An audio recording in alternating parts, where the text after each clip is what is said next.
Hi friends, I am back with another topic, and today's topic is, shall men file for divorce or shall they not file for divorce in any circumstances? I have been attached to some men's right groups in my life. Overall, the mood in these groups is that man should not file for divorce as he is unlikely to get divorce. That the court will not grant a man divorce.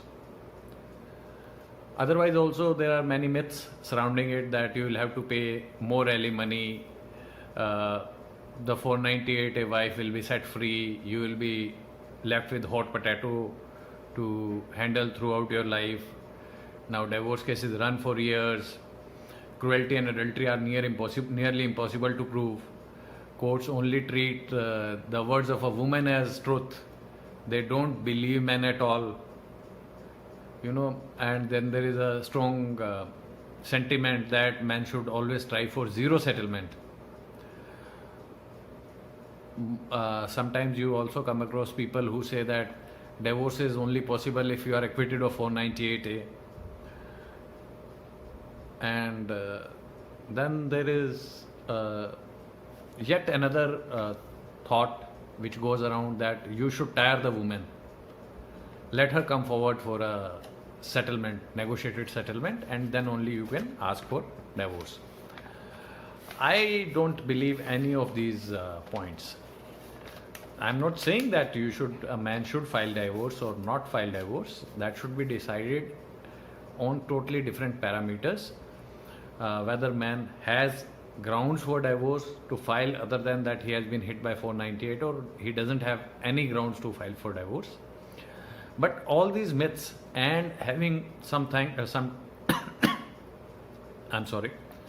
and having something like umbrella kind of advice that a man should not file for divorce, I don't agree with that. I'll try to cover all the major topics which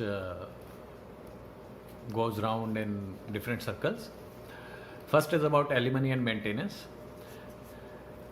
Now, I don't know from where it comes that if a man files a divorce, he has to give maintenance. If he doesn't file for divorce, he doesn't have to give maintenance. It is not true. Under CRPC 125, under Domestic Violence Act, under Hindu Adoption and Maintenance Act, man will anyways have to pay maintenance. Only thing is that if wife has not filed for any case of maintenance, then it is a different thing altogether. But I doubt that in most of the cases there is no case of maintenance pending. If the wife is not earning, that maintenance is one of the very first cases the wife has filed. And even if she files for maintenance under Matrimonial Act also, most of the times only one maintenance prevails. So this thing that you will have to pay maintenance if you file divorce, otherwise you don't have to pay maintenance, is a blatant lie. You will have to pay maintenance if she is entitled to maintenance, regardless whether you have filed divorce or not.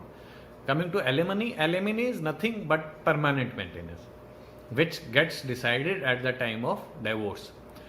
Here also, if a woman is the guilty party, if she is at fault, the quantum of maintenance is going to be less and not more. Another thing is that 498 a wife will be set free, and you will be left to handle 498A. Now, come to think of it, how many convictions one has seen of 498A? I have barely seen any convictions.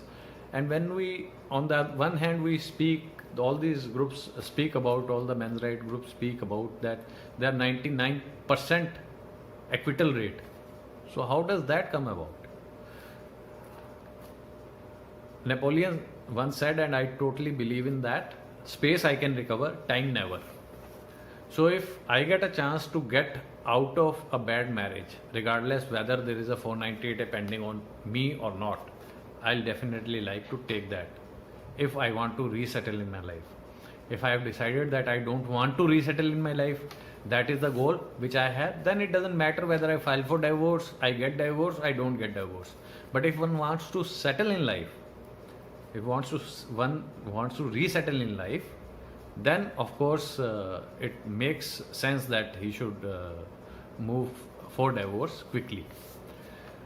Now divorce cases do run for years, but even if I say that a case has to run for 5 years and you start today, you will get divorced in 5 years. But if you start after 5 years, then probably you will get divorced after 10 years and not 5 years. So the waiting period does not decrease by you not filing for divorce right at this point of time. Coming to cruelty and adultery is nearly impossible to prove. No, it is not so.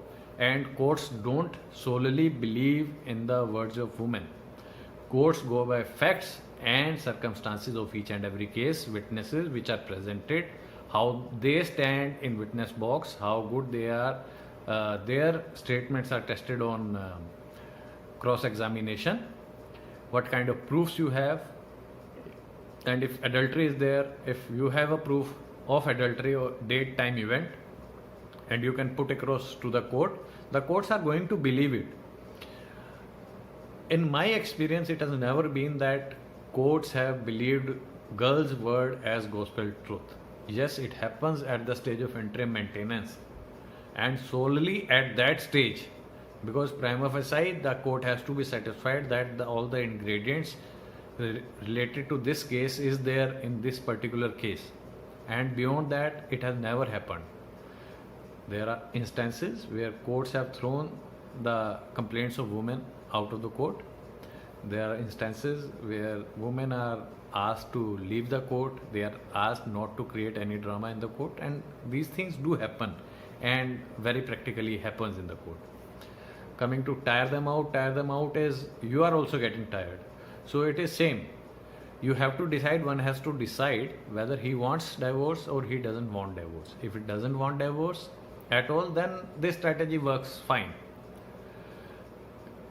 One more aspect is that divorce is possible only after acquittal of 498A. How many judgments we have seen where acquittal in 498A, only acquittal in 498A is ground for divorce? Higher court judgment, whichever I have seen personally, they all say that false 498A is a ground for divorce and not merely a 498A. Most of the judgments which I see of acquittal, they don't mention that it was a false case. It is normally mentioned the case was not proved by the prosecution. The prosecution failed to prove the case, and on this ground acquittal is granted. And if acquittal is on this ground, that is not a ground for divorce at all. So one should take decision about divorce not based on the facts or the reasoning which are there, solely on this ground whether I have enough grounds for divorce, number one. Number two, whether I want divorce or not. So if these two grounds which you have, if these two things are stacked in your favor, you should file for divorce, otherwise you should not file for divorce.